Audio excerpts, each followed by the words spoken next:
Hey there! Today we're going to walk through how to build a recipe details screen using the Ionic Design Kit. If you're creating a cooking or food app, this screen is a key part of the experience. Let's get started!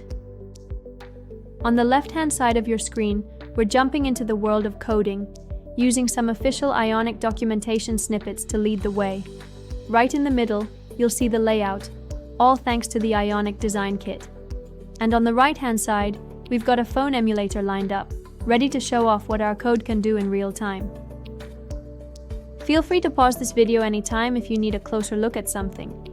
Alright, let's talk about the recipe details screen, the one where users see the full recipe.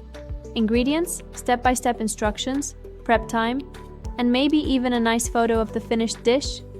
It's not just a static page. It's what helps people actually follow along and enjoy the cooking process. So yeah, getting this screen right really matters. How do we do that without overcomplicating things? Simple. Use the Ionic Design Kit. It's filled with ready-to-use components straight from the Ionic framework. Designers can just drag and drop.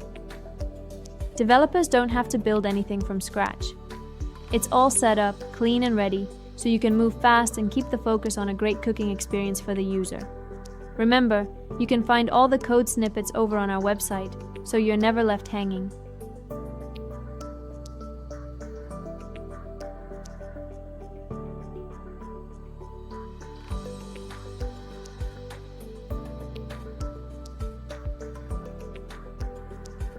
Ready to take your Ionic projects further? The Ionic Design Kit makes it easy to design clearly and build quickly, so you can ship better apps in less time. Thanks for watching.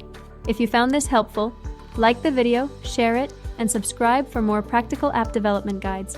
See you in the next one.